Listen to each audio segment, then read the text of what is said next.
Hello and welcome to LTWS Backstage Chronicles, where we take you behind the scenes of the Little Theater of Winston-Salem. I'm your host, Jessica Perry, and today we're thrilled to celebrate Black History Month by shining a spotlight on the stories, voices, and artists that honor Black culture and heritage. In this special episode, we're diving into Ma Rainey's Black Bottom with an exclusive look at its themes and impact. We'll hear from the director, Tomeka Allen, and members of the cast as they share their experiences bringing this powerful work by August Wilson to life. But that's not all. Towards the end of this episode, we are thrilled to be joined by Jackie Alexander, producing artistic director of the Black Repertory Company, to discuss their upcoming production of another August Wilson classic, Fences, opening February 28th. It's a celebration of timeless stories and the creative voices shaping our community today. But before we get started, don't forget to subscribe to LTWS Backstage Chronicles, found on all major streaming platforms. If you enjoyed today's episode, please leave us a review and share it with your friends. We love hearing from you. Now, let's begin. So, welcome, everyone. Welcome to the podcasting room. How's it going? Good. I am joined by quite a large crowd today with not one, not two, or three, but 6 members of the production team and cast. I have Tomeka Allen, who is our fierce director and El Capitan of this show.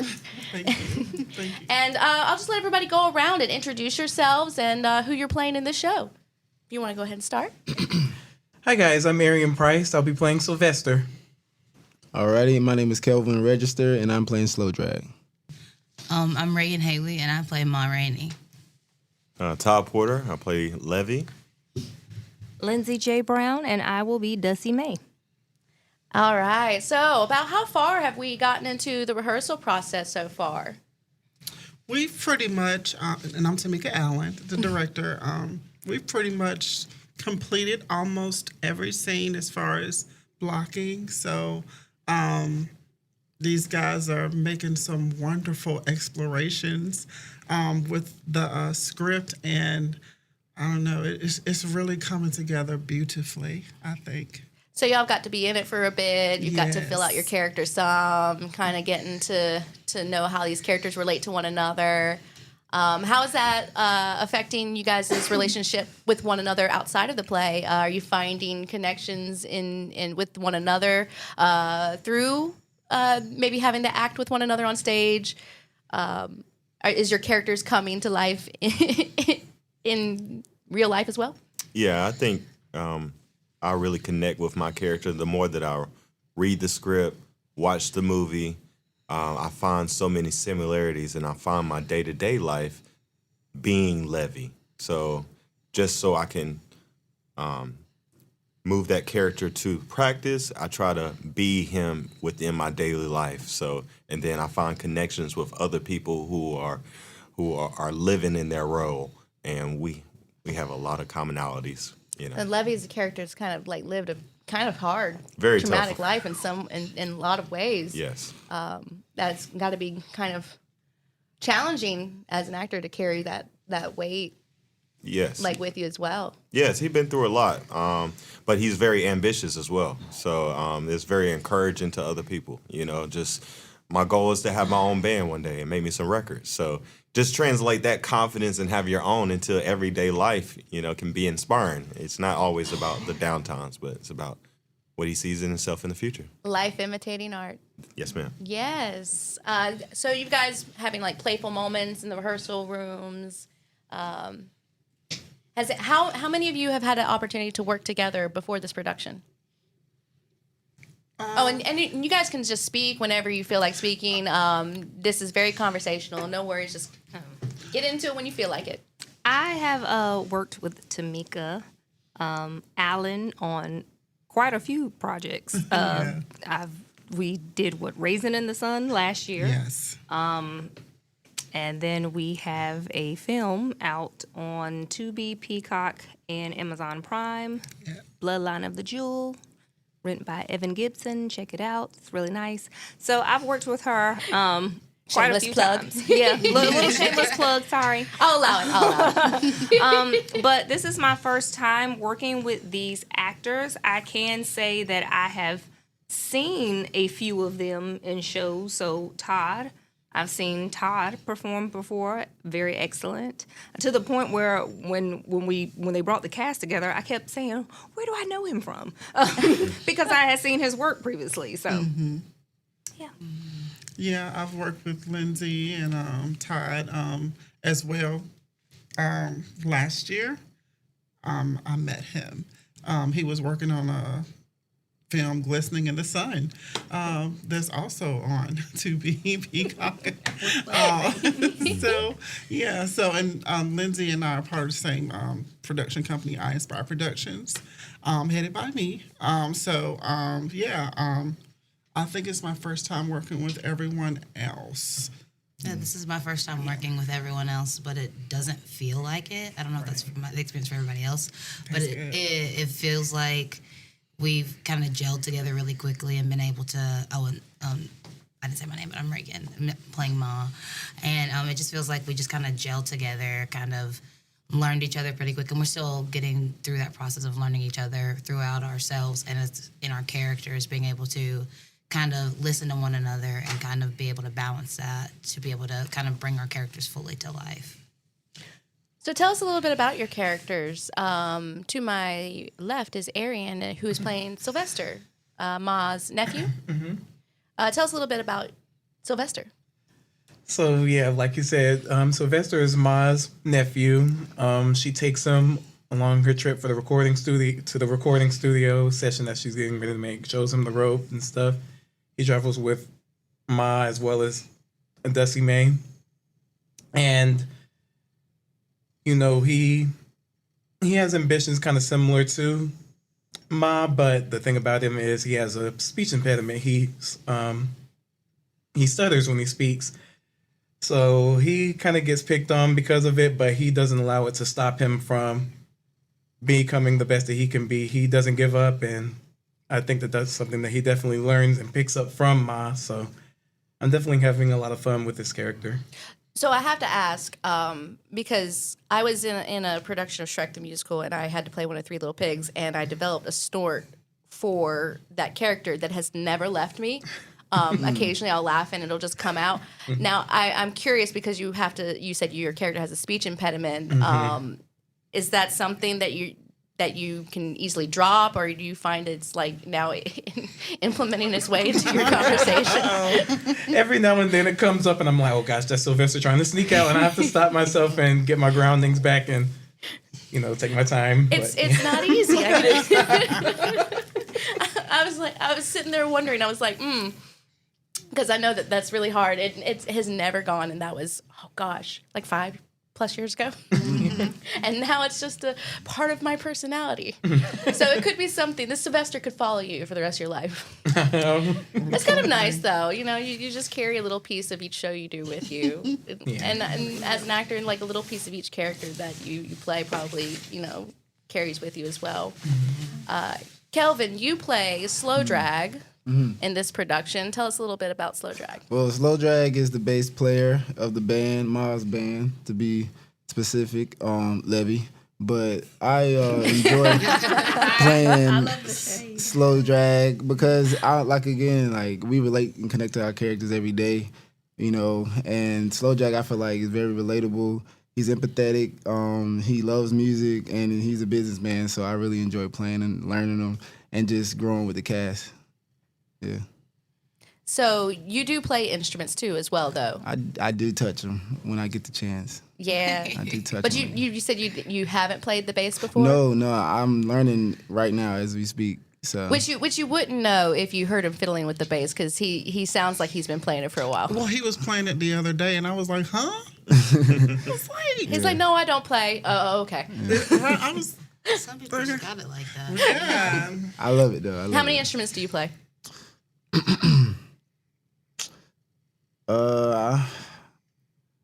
That's a loaded question because I don't feel like I got a cap on it yet. I started playing in middle school.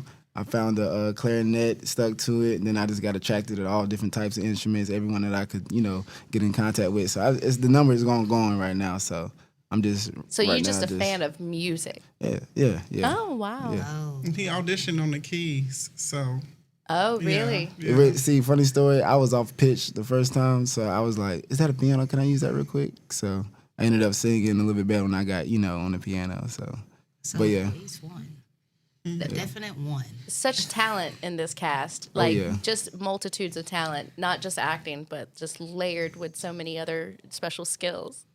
So, Reagan, Yes. you were, you know what? I'm sorry. I'm going to save you for last. Oh, I'm going to save you for last. okay. So, Lindsay, you play Dusty May. Yes. Yes, tell us a little about her. Yes. Well, the interesting thing about Dusty May is you really don't pick up much on her other than that she's Ma's boo and that she's quite messy and would be willing to entertain anyone that feels like being entertained. So, in doing some character development, I gave her a little background, gave her a little purpose for doing what she's doing. So Dusty is very, very fun. And very intentional. One thing I can say about Dusty is she's not all naive. Everything that she does is very intentional. And my thought of Dusty is Dusty admires how Ma don't take no. You know what I'm saying? So during this age, because this play does take place in 1927, so some interesting word choices. But yeah, Dusty's pretty cool. Seems like that Dusty May has the possibility to have a lot of fun with her character. Yeah. Yeah. Lots and Loads of fun. They're not ready. Yeah, they're not. They're not. There's a moment that Dusty and Levy have. So that's interesting. Speaking of, Todd, you are playing the infamous Levy. Yo, yo, yo. Yes. Tell us a little bit about your character. Well, Levy is going to be Levy at the end of the day. My whole goal is to use this as a trampoline for my own opportunity. I do recognize my talent. I'm a trumpet player. I've been through quite a bit in my life, so I do recognize that this is my shot. This is my opportunity. Ma is the leader of the band. However, I know her and Mr. Irvin, Mr. Sturdivant, which is our manager and our producer, knows my talent. I've submitted records to get my own band one day, so that's my ultimate goal. But I have been through quite a bit. And I can be naive at times. I can be sensitive at times. I may cut you. I even may kill you. Yeah. But at the end of the day, I am a very vulnerable guy. My emotions get the best of me sometimes. But when you hear my story and what I've been through and how I've been taken advantage of, anybody can relate. Very layered and complex character. Very. Well, thank you for taking on that challenge because it's a very compelling character and to have to. Process and yes, present. I'm having a hard time finding the words to express that. Process and present, maybe? Yeah. It's a lot that you have to give as an actor, I could imagine. So thank you for that. Yeah. And just one more thing, just to tap into his musicianship as well. I do play the trumpet as well. I've been playing since high school. So when he looks at his horn, I have that same type of energy when I look at it as well. So that makes me connect to the character that much. I understand that when you play your horn, it's really all other worries are outside of it. When it's time to play the horn, nothing else matters. So. Well, thank you. Yeah. So we're moving on to the lady of the hour, Ma Rainey. Yes, indeed. So, not that she needs an introduction, but tell us a little bit about Ma Rainey. How to describe what is the amazing dynamic character of Ma Rainey? She is a force. She is an entity. And just to encapsulate her is so multifaceted. She commands respect when she walks in a room. She is, she's sharp, but she's gentle at the same time. And she knows how to play that to her advantage. And not out of malice, but out of survival. Out of, she has to do this because if not, she will be taken advantage of.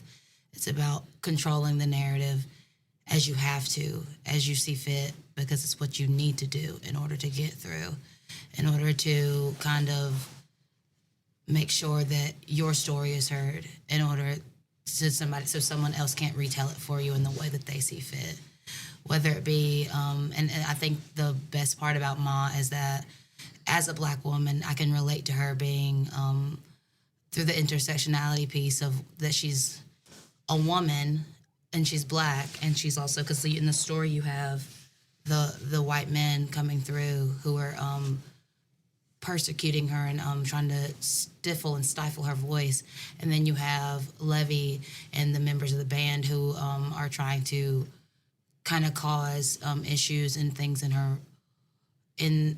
on her journey as well. And she's frustrated and she's mad, and but she cannot blow up and be angry. There's a swiftness to how she approaches things, but she can blow up when she needs to be heard and say what she has to say. And there's something so beautiful on how she presents herself. She's really, she's just eloquent. And the way she just kind of knows when to bark and when to kneel and when to bite and when to be gentle and how to handle herself. And I think that's a big piece of why her and Levy bump heads, because he's so reckless with how he approaches things. And causes trouble and just is impulsive. And as a woman, and in her position, she doesn't get to do that. She doesn't get to fly off the handle like that.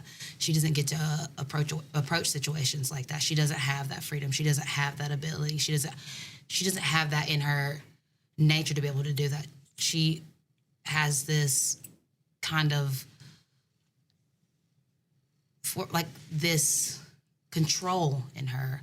And a lot of the time she's controlling the situation, but a lot of the time she's controlling herself in a way to make sure that she's taken care of and that her family's taken care of.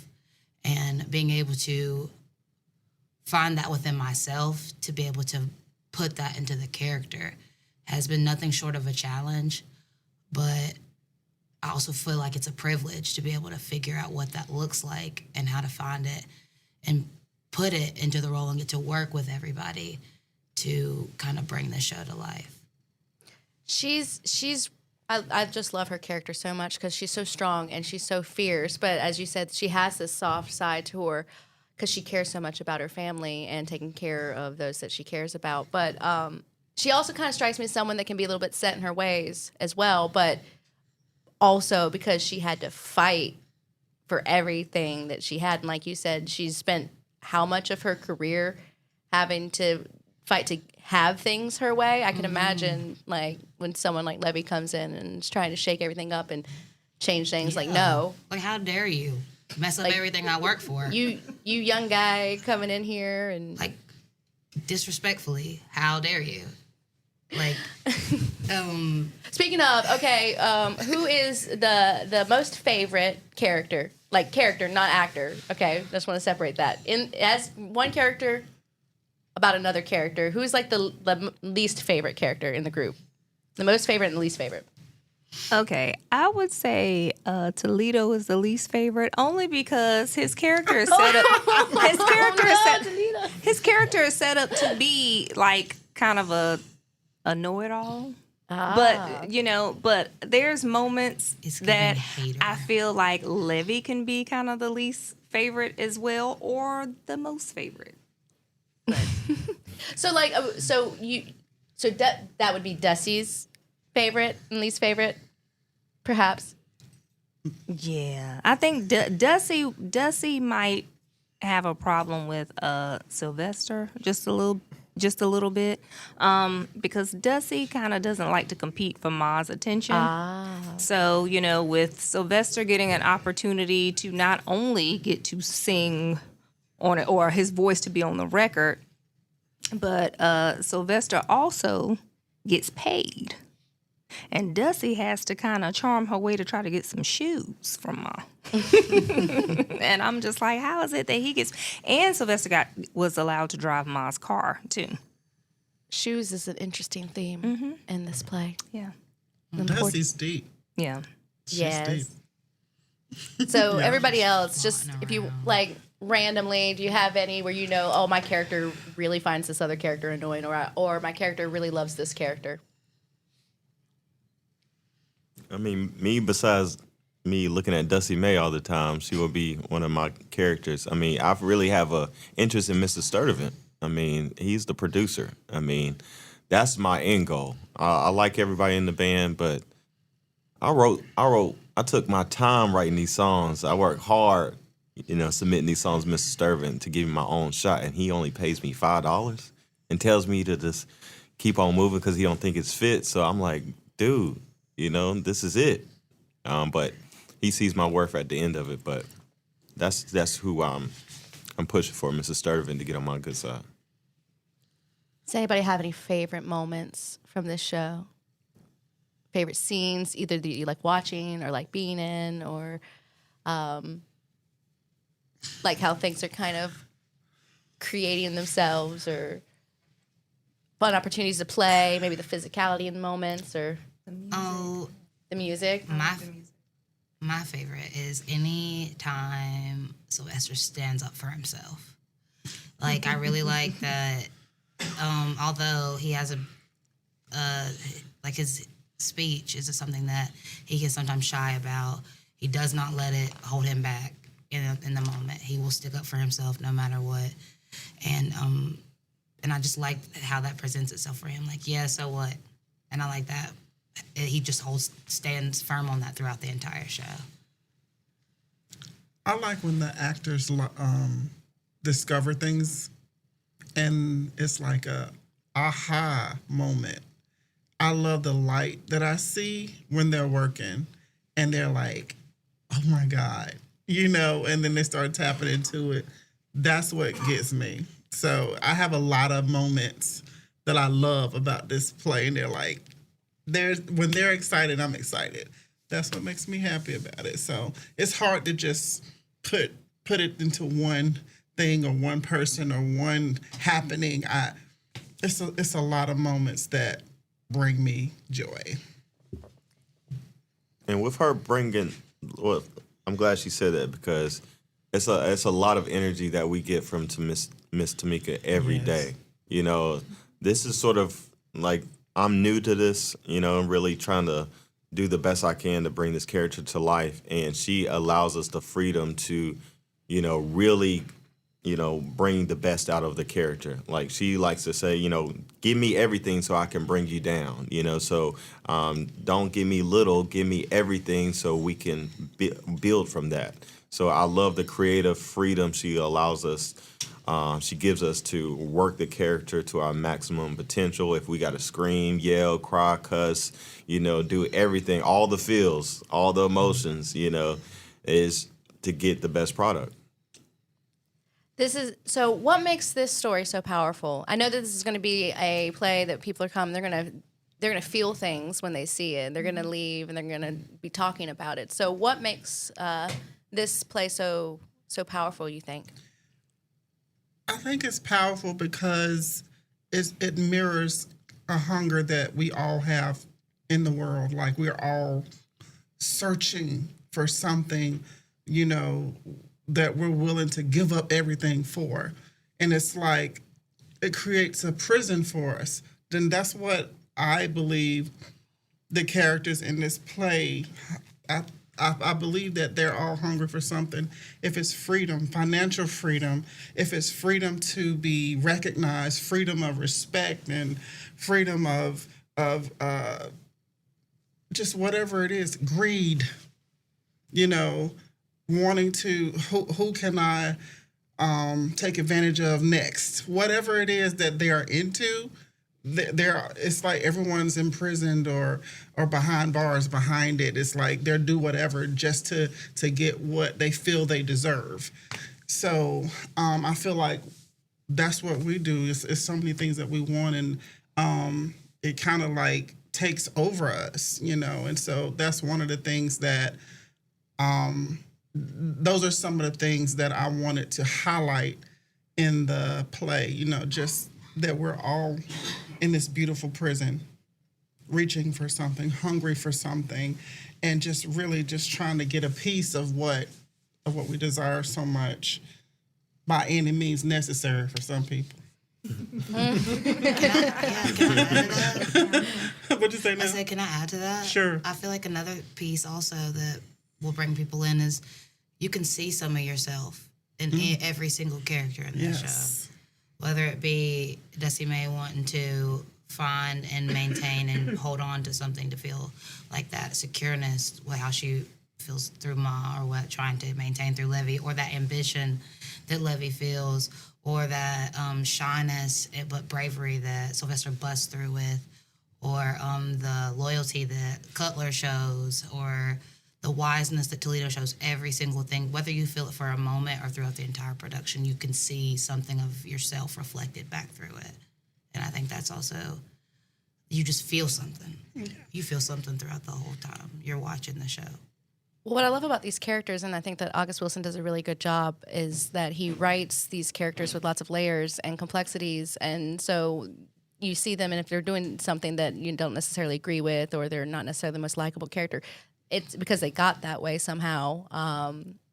There's something to them. There's a reason why they're making the choices that they make. It's not just like what you see is, they're just selfish or greedy. No, they're not just selfish or greedy, or it's and a lot of like with Levy's moments of discovering like what happened in Levy's past, and you're like, oh, okay, well, wow, that kind of explains a lot. Oh yeah, all the social constructs and the racial divide, and how the whites were pretty much running the music industry. Oh yeah. And how everything was centered around oppression. And it's like it just wasn't fair, for the blacks or people of color. Period. Like it just wasn't fair. They were still dealing with that racial divide, and so. And I mean, I'd love to say that this is something that we have gone so far past since the 20s, but that's the thing. Like this story is still relatable today. Mm-hmm. And anyone can come and see this show, and they can find themselves in one of the characters.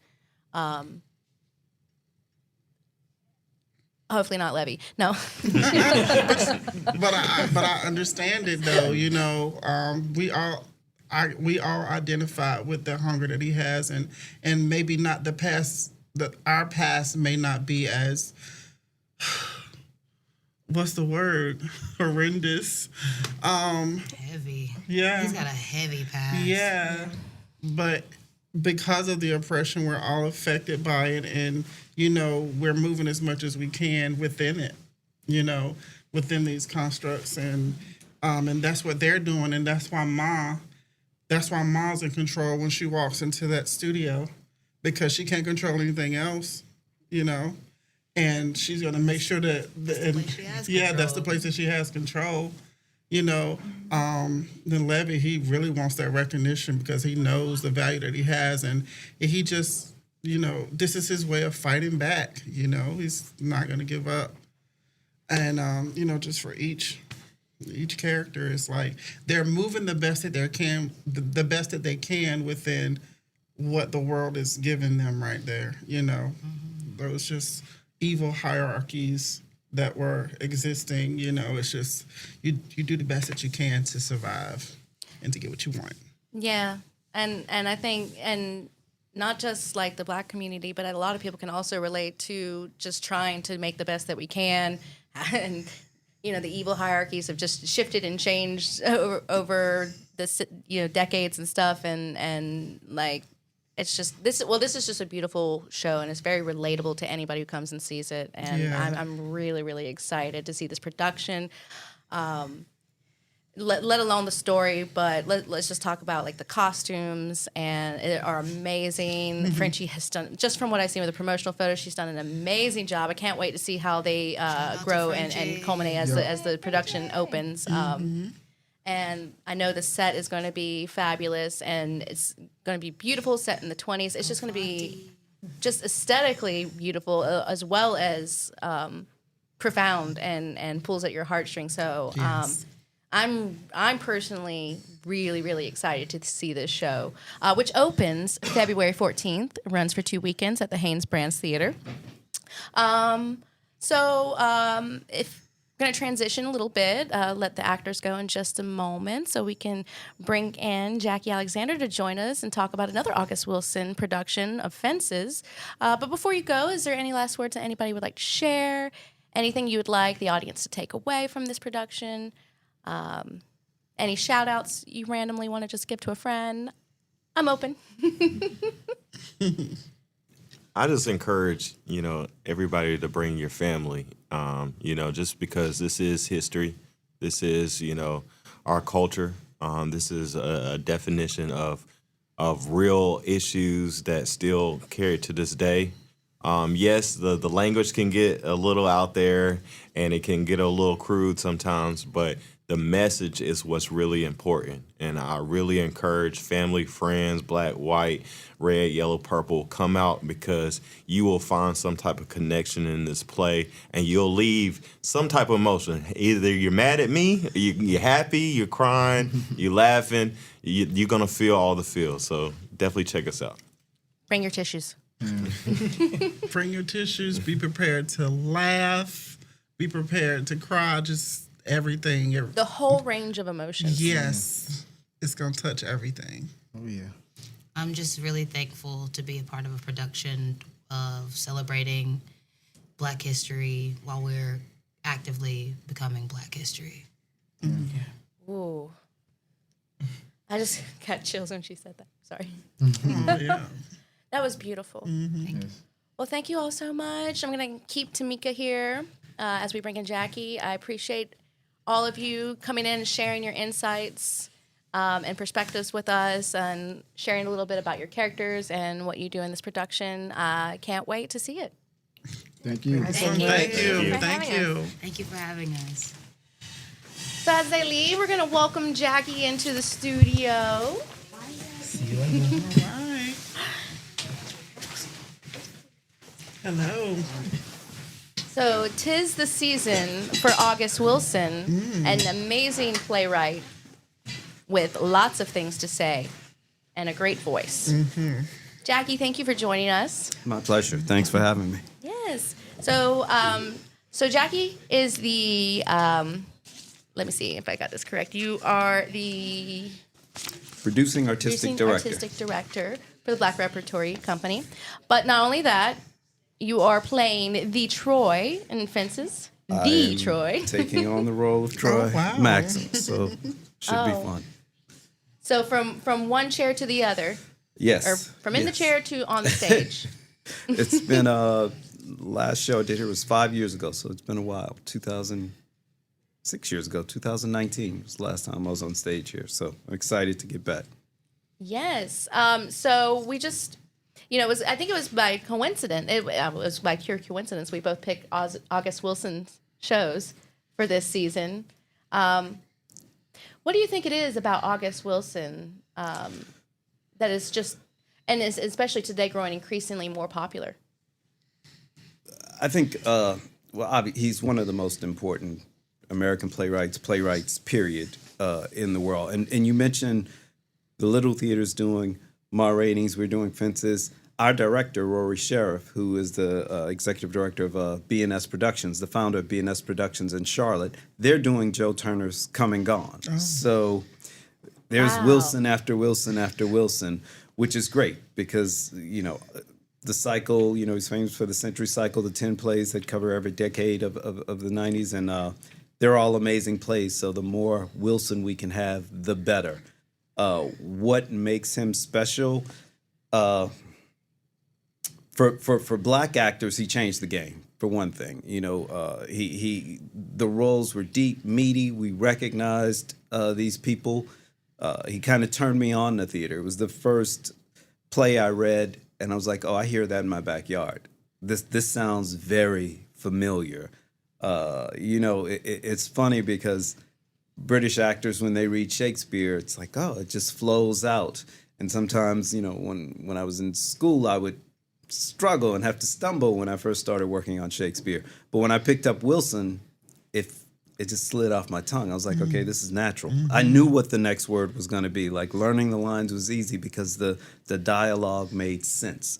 So to the African American community, it's like deep stories, people we recognize, honorable people, not perfect people, just people we recognize and know. But to the general, to everyone, I think what makes the plays so powerful, like Fences, anyone, any man, who struggled to take care of his family, any mother who's tried to protect her family, mother and wife who've tried to, that Fences, is it to keep people out or is it to keep people in?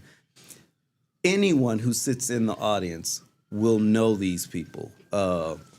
The first scene is hilarious, and it's just because you know these guys. You've heard them. They're your uncles. They're your grandparents. They're your brothers. They're your cousins. So it's just great theater is great theater. And August is a great writer. One thing I'm noticing, I'm not as familiar with Fences, but unfortunately, I will get there. I promise. I'll come see it.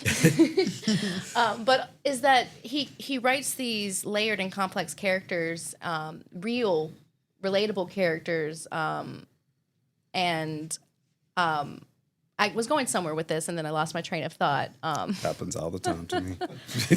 But it's just. There we go. I'm back there. I'm back on that train. He is able to write these moments. It just makes you feel every range of emotion in his shows. And I see that in Ma Rainey and the way you're describing Fences. It seems like there's a little bit of that parallel as well, where you'll be laughing and maybe crying. And in the end, you're going to feel something when you leave an August Wilson show. Am I correct? Oh, without a doubt. And again, great playwrights really capture life. You want to see yourself on stage. And again, this play is about African Americans. But everyone in that audience, again, will see themselves on stage. If you have a family, if you have a mother, if you have a brother, a best friend, you are going to see yourself on stage. You're going to see moments and challenges that you faced. You're going to hear moments that made you laugh. And that's great theater. You're going to become a part of the world because it's a world you're going to recognize. So I didn't really get a moment when you first came in to kind of introduce you to our director of Ma Rainey, Tomeka Allen. Have you two had a chance to meet one another yet? We have not. No. Darlene's told me all about her. Nice to okay, meet you. Nice to meet you. Yes.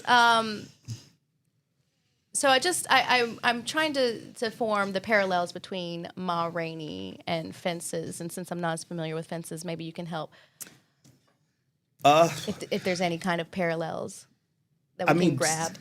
Some of the things we've talked about, just but they're different stories. They're different stories, but they're very similar. And I was going to say the exact same thing that you said. You said it much better, but it's so relatable. It's August Wilson addresses all those things that mama's thinking, grandma's thinking, sister's thinking, daughter's thinking. It's like no stone is left unturned. It's so relatable. It's life. It's relevant. His classics never die. So it's like, these are the stories. Fences, Ma Rainey's is all about, being kept in, trying to get out. It's so similar in that way. Like, it's just, all these different prisons that we're living in, beautiful prisons, ugly prisons, whatever it is. It's like we're always hungry for something and we're trying to escape or trying to get out. That's a good answer. I really, really want to see Fences because I love the dialogue in Ma Rainey, and just from what I've read of August Wilson so far, I love the way he writes, and that they have something to say, you know.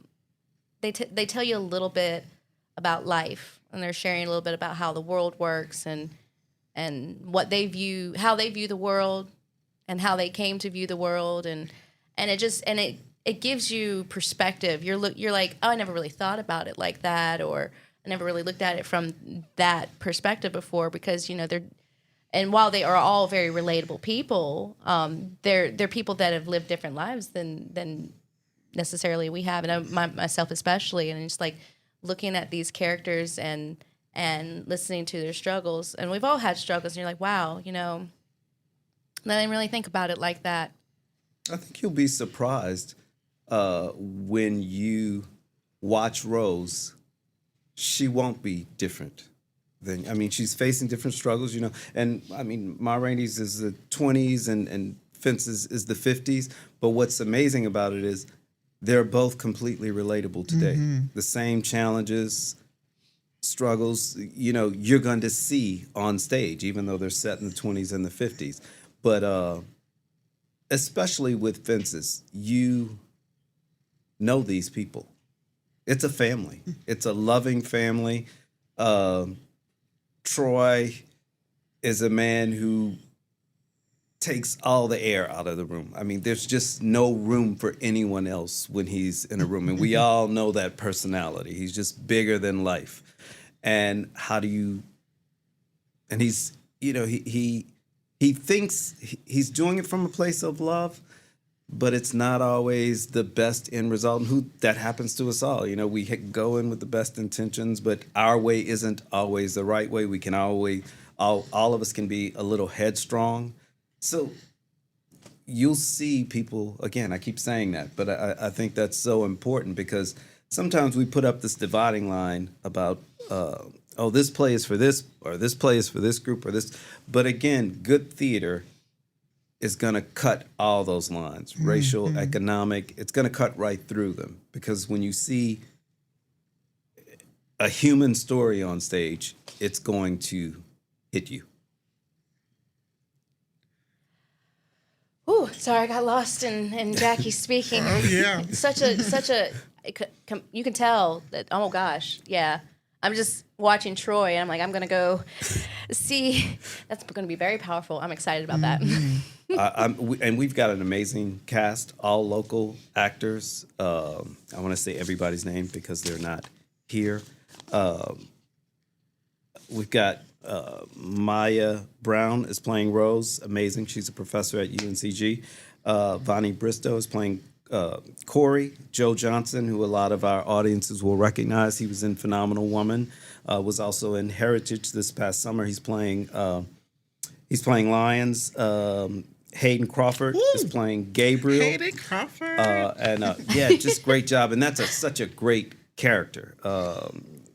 Kind of, August always has this one character who's kind of, I don't know if magical is the right word, but Gabe definitely has a magical feel to him. Andre Minkins, who's a professor at Winston-Salem State, is playing Bono. And then we've got McKinley Pate and Imani, and I'm going to mispronounce Imani's last name, Kuai, Q-U-A-I, as Raynell. They're doubling as Raynell, the young actress in the show.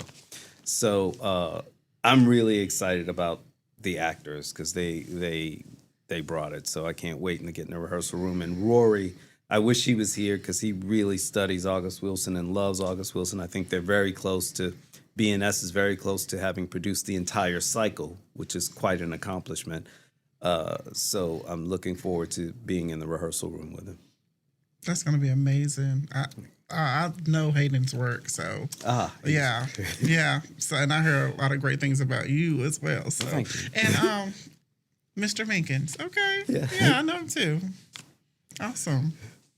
Sounds like we got two really good casts. Oh yeah, for these productions. Oh, this is powerful. Ooh, these are powerful. We're gonna have just an amazing. Because here's the thing, so. Ma Rainey closes on, I believe, the 23rd or the 23rd, 24th of February, 23rd of February. Mm-hmm. And we pass the baton right on over to Fences as we break down our set and move out. They're moving right in. That was right perfect, into the Haynes Branch Theater. I didn't want to miss that show, so it was perfect. And it's funny you said it. It wasn't planned, but it's just working out so beautifully. Yeah. Like you said, it's kind of passing off the baton. Mm-hmm. Okay. Yes. You have to deal with Levy, now you come deal with Troy. Oh dear. Yeah. Troublemakers. It's troublemakers, no. Oh, well, you can catch Ma Rainey's Black Bottom at the Haynes Branch Theater, opening February 14th, Valentine's Day. Bring a special little someone with you to come see this wonderful production. And then as that closes, you can catch Fences at, as well, the Haynes Branch Theater, opening February 28th. How many weekends does Fences run for? 3 weekends. We run through March 16th. So March 16th. And could you share where they can get tickets for? ncblackrep.org, one-stop shopping. Everything is there. Yes. Awesome. So get your tickets. I know I will. I can't wait to see both productions. I'm really looking forward to it. Before this season, I was new to August Wilson, and I've become an instant fan. I'm always very appreciative when a script is just a really well-written script. And you get that with August Wilson. Anything else you would like to add before we... No, just don't miss it. They're two very special shows. Actually, that Levy's monologue was my go-to monologue earlier on in my acting career. So I love the play. Come check out a lot of homegrown talent doing the master's work. Yeah, they're working hard for you guys and for themselves. They love it. If they love it, you definitely will. Can't help but love it. All right, you hear that? Get your tickets now. Come see these productions. You will not regret it. Well, that's all for today's episode of LTWS Backstage Chronicles. We hope you enjoyed this enlightening celebration of Ma Rainey's Black Bottom, along with insights from our special guest, Jackie Alexander of the Black Repertory Company. A huge thank you to Tomeka Allen and the cast of Ma Rainey and Jackie Alexander for sharing their time and passion with us. If you like what you heard, don't forget to subscribe, leave us a review, and share this podcast with your friends. You can find LTWS Backstage Chronicles on all major platforms, and visit our website at www.ltofws.org for more updates on productions and events. Stay tuned for our next episode where we'll announce our 91st season lineup. You won't want to miss the exciting new shows and surprises we have in store. Until next time, I'm Jessica Perry, and thanks for joining us here at the Little Theater of Winston-Salem. A special thanks to Such and Such Media, our 90th season media sponsor. Whatever your podcasting needs may be, Such and Such Media has you covered. See you at the theater. The views and opinions of this podcast are those of the contributor and not necessarily those of our distributors and hosting company. This podcast is copyrighted. Use of this podcast without express permission may result in alien blood-sucking plants taking over the world. You have been warned.